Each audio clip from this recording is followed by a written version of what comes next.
यहाँहरु सबैलाई हार्दिक स्वागत छ न्याप सोर्स नोट युट्युब च्यानलमा। कक्षा 10 को सामाजिक अध्ययन विषयको अर्को भिडियो लिएर उपस्थित भएको छु। एकाइ 7 रहेको छ। एकाइ 7 को शीर्षक रहेको छ हाम्रो विगत। हाम्रो विगत एकाइ 7 अन्तर्गतका विभिन्न पाठहरू यो एकाइ 7 को सिकाइ उपलब्धि 4 वटा रहेको छ।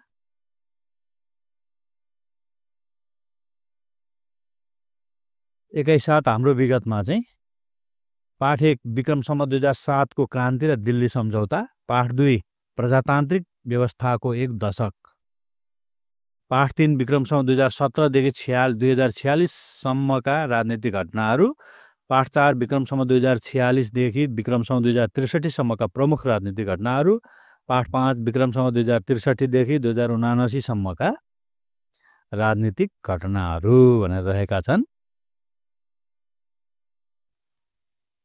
त्यस्तै गरेर चाहिँ पाठ 6 मा प्रथम विश्वयुद्ध कारण र घटनाक्रम, त्यसै गरेर पाठ 7 प्रथम विश्वयुद्धका परिणाम, पाठ 8 दोस्रो विश्वयुद्ध र यसका कारण, पाठ 9 दोस्रो विश्वयुद्धका परिणाम र नेपालको भूमिका।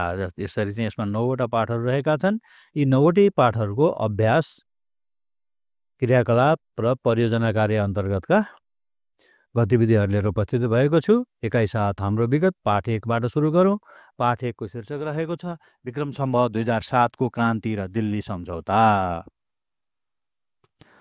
क्रियाकलापको 1 नम्बर यहाँ तस्बिर सङ्कलन गर्न भनेको छ। राजा त्रिभुवन, जवाहरलाल नेहरू, मोहन शमशेर, बिपी कोइरालाको। त्यसै गरेर 2 नम्बरमा चाहिँ 2007 मा राजा त्रिभुवनले घोषणा गरेको भाषणको खोजी गरी भनेको छ। यो अर्को यस लगत्तैको उसमा मैले प्रस्तुत गरेको छु। 3 नम्बरमा चाहिँ 7 को क्रान्तिका कारणको खोजी गरी सबैलाई समेटी वृक्ष चित्रमा प्रस्तुत गर्नुहोस् भनेको छ। अब म क्रियाकलापको 2 र 3 तर्फ लाग्छु। यो 2 को भयो। त्यसै गरेर चाहिँ अब 3 को यो वृक्ष चित्र,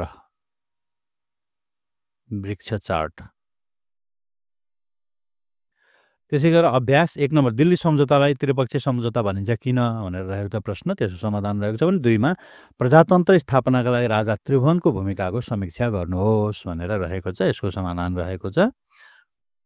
यसको बाँकी अंश त्यस्तै 3 नम्बर दिल्ली सम्झौताका मुख्य बुँदा के थिए भनेर चाहिँ यसको समाधान रहेको छ।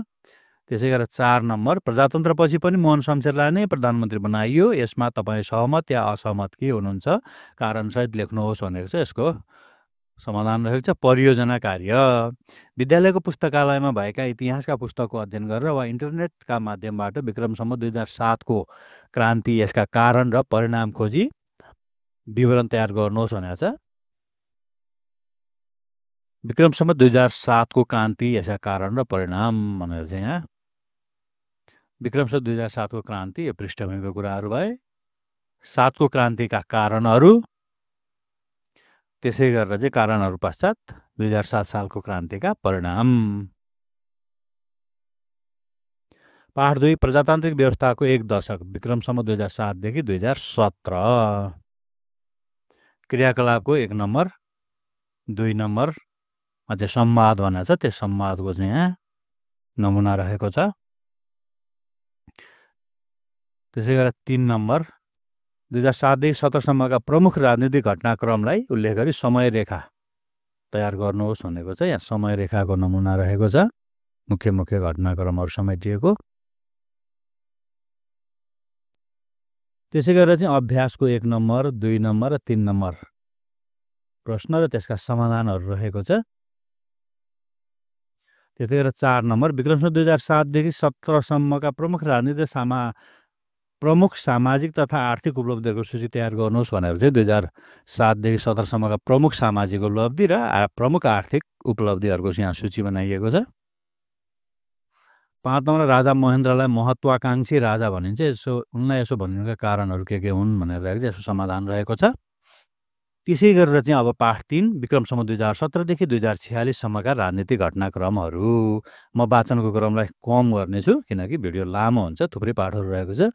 क्रियाकलापको 1 नम्बर या संवादको नमुना रहेको छ।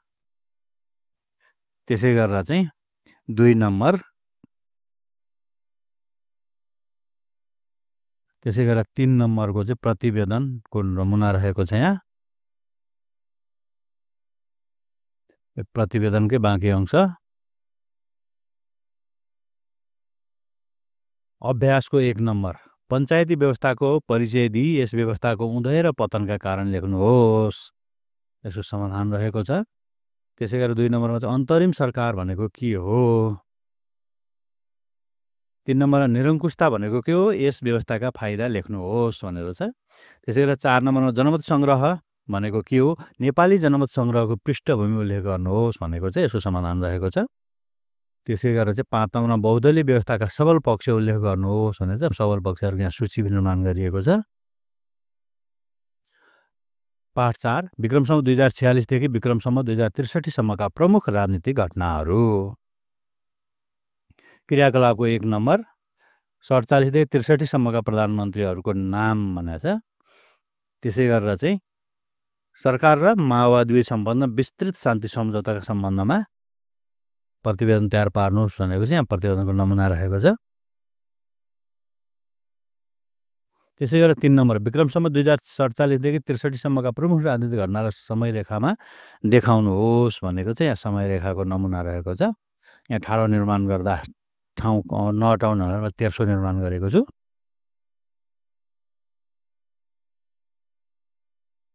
चार नम्बरको समाधान रहेको छ। त्यस्तै अभ्यास 1 मध्यावधि निर्वाचन भनेको के हो? 2 विक्रम सम्वत 2047 देखि 63 सम्मका प्रमुख आर्थिक तथा राजनीतिक उपलब्धिको सूची तयार गर्नुहोस्। त्यसै गरेर 3 नम्बरको विक्रम सम्वत 2061 माघ 19 को घटना सिर्जना हुनुमा राजनीतिक दल पनि उत्तिकै जिम्मेवार छन्, यस भनाइलाई उदाहरणसहित पुष्टि गर्नुहोस् रहेको छ। त्यस्तै 4 नम्बरको विक्रम सम्वत 2063 जेठ 4 गते भएको प्रतिनिधि सभाले गरेको विशेष घोषणाका कुनै 4वटा निर्णय उल्लेख गर्नुहोस् भनेर चाहिँ यहाँ 4वटा निर्णयको नमुना दिएको छ। 5 नम्बर अल्पमतको सरकार भनेको कस्तो सरकारलाई बुझाउँछ? मनमोहन अधिकारीले किन अल्पमतको सरकार गठन गरेका थिए? अब चाहिँ पाठ 5 विक्रम सम्वत 2063 देखि 2079 सम्मका राजनीतिक घटनाक्रम। क्रियाकलापको 1 नम्बर, खिलराज रेग्मीको अध्यक्षतामा र गैर राजनीतिक व्यक्ति संलग्न भएको चुनावी सरकार गठन भयो किन भनेर रहेको छ। उसका कार्यहरू के तोकेका थिए। 2 नम्बरमा नेपालमा गणतन्त्र स्थापना भएपछि हालसम्मका प्रधानमन्त्रीका नाम तथा तस्बिर सङ्कलनको कक्षामा प्रदर्शन गर्नुहोस् भनेको छ। अर्को पृष्ठमा रहेको छ यो।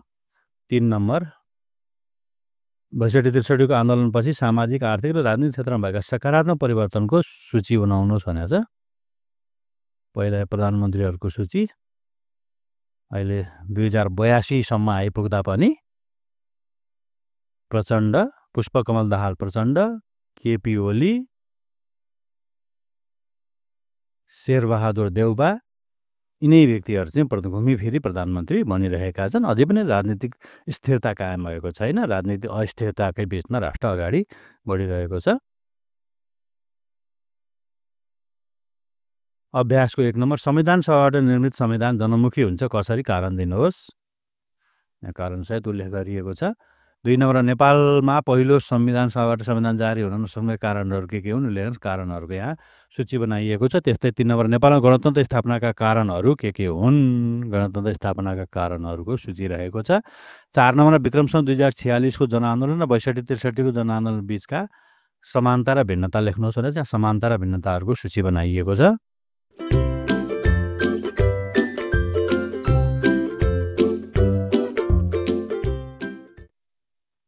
पाठ 6 प्रथम विश्वयुद्ध कारण र घटनाक्रम। क्रियाकलापको 1 नम्बर, त्यसै गरेर चाहिँ 2 नम्बर,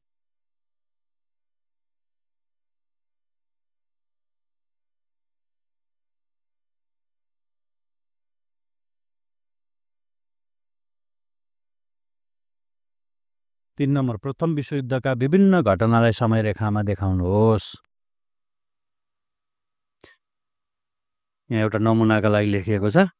तपाईले बाँकी घटनाक्रमहरूलाई क्रमैसँग उपयुक्त स्थानमा लेख्न सक्नुहुन्छ।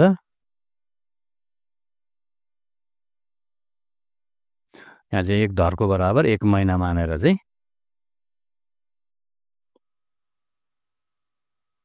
निर्माण गरिएको छ। अभ्यासको 1 नम्बर गुटबन्दीले प्रथम विश्वयुद्धलाई कसरी प्रश्रय दियो लेख्नुहोस्। त्यस्तै 2 नम्बर उग्र राष्ट्रवादलाई उदाहरणसहित प्रश्न पार्नुहोस्।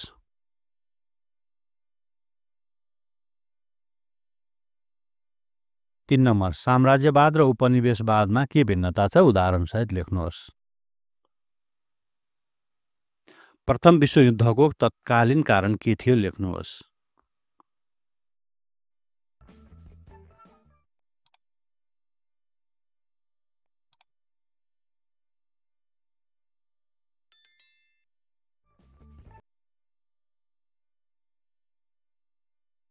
पाठ 7 प्रथम विश्वयुद्धका परिणाम। क्रियाकलापको 1 नम्बर छ प्रथम विश्वयुद्धमा मारेका सैनिकको संख्यालाई वृत्तचित्रमा प्रस्तुत गर्नुहोस्। यहाँ 2 थरीको वृत्तचित्र छ। तपाईले कुनै एक थरीको बनाउन सक्नुहुन्छ। 2 नम्बर विभिन्न स्रोतहरुबाट संकलन गरेर हिटलर र मुसोलिनीको जीवनी तयार पार्नुहोस्। यहाँ पहिला हिटलरको जीवनी रहेको छ।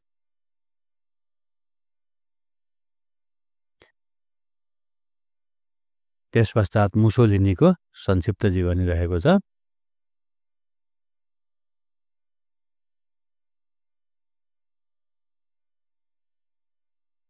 तीन नम्बर भर्सेलिजको सन्धिले दोस्रो विश्वयुद्धको बीजारोपण गरेको थियो। के तपाईँ यस भनाइसँग सहमत हुनुहुन्छ? आफ्नो तर्क प्रस्तुत गर्नुहोस्। यसको समाधान रहेको छ। अभ्यास अब चाहिँ अभ्यासको 1 नम्बर राष्ट्रसङ्घको परिचय दिनुहोस्। यहाँ राष्ट्रसङ्घको परिचय रहेको छ। त्यसै गरेर चाहिँ 2 नम्बर प्रथम विश्वयुद्धका परिणामको छोटकरीमा वर्णन गर्नुहोस्।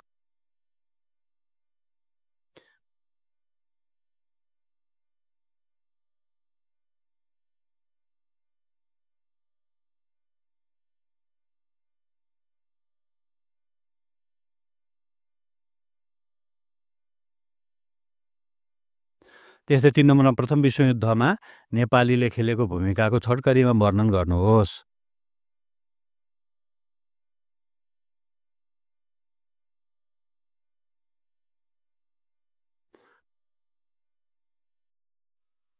चार अधिनायकवाद भनेको के हो? यहाँ अधिनायकवादको परिचय प्रस्तुत गरिएको छ।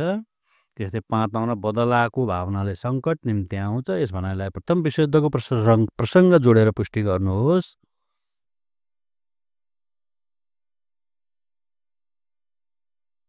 6 नम्बरमा भर्सेलिजको सन्धिको सकारात्मक तथा नकारात्मक प्रभावको समीक्षा गर्नुहोस्।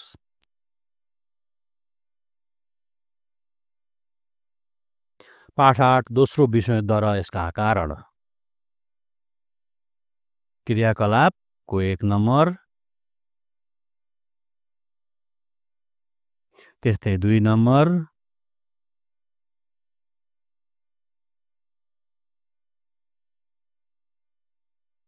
त्यसै गरेर 3 नम्बर।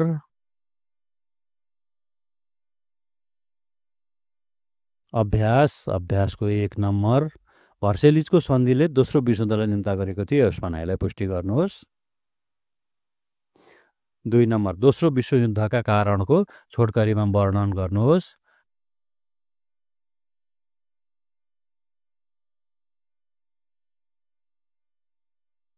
त्यस्तै गरेर चाहिँ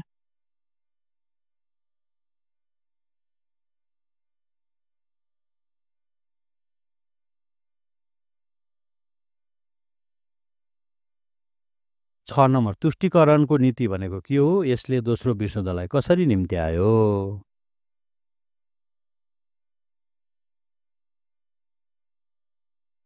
पाठ 9 दोस्रो विश्वयुद्धका परिणाम र नेपालको भूमिका।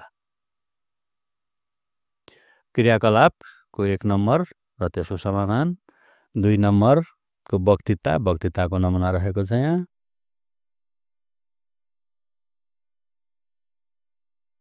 वक्तृताकै बाँकी अंश।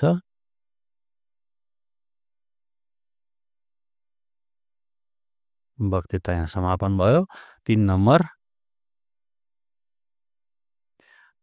3 नम्बरको चाहिँ नक्सालाई चार्ट पेपरमा उतारेर भनेर चाहिँ यहाँ कुन राष्ट्र पर्छन् भनेर मैले दिएको छु। नक्सा कार्य गर्नु होला एटलसको सहायताले। त्यसै गरेर 4 नम्बरको समाधान रहेको छ। अब चाहिँ अभ्यासको 1 नम्बर द्वितीय विश्वयुद्धका परिणामको छोटकरीमा वर्णन गर्नुहोस्।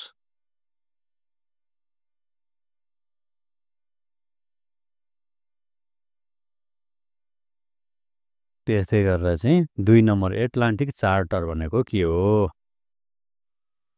3 नम्बर पर्ल हार्बर घटना जापानका लागि किन घातक हुन पुग्यो? 4 नम्बर दोस्रो विश्वयुद्ध अगाडि शक्तिशाली हिटलरले युद्धको क्रममै आत्महत्या गर्नुपर्नका कारण के हुन् लेख्नुहोस्। 5 नम्बर नेपालका राणा शासक ब्रिटिस सरकारप्रति वफादार हुनुका कारण के हुन् स्पष्ट पार्नुहोस्। यो सँगसँगै यो भिडियो समाप्त हुन्छ। अर्को भिडियो लिएर उपस्थित हुनेछौँ। सबैलाई धेरै धेरै धन्यवाद।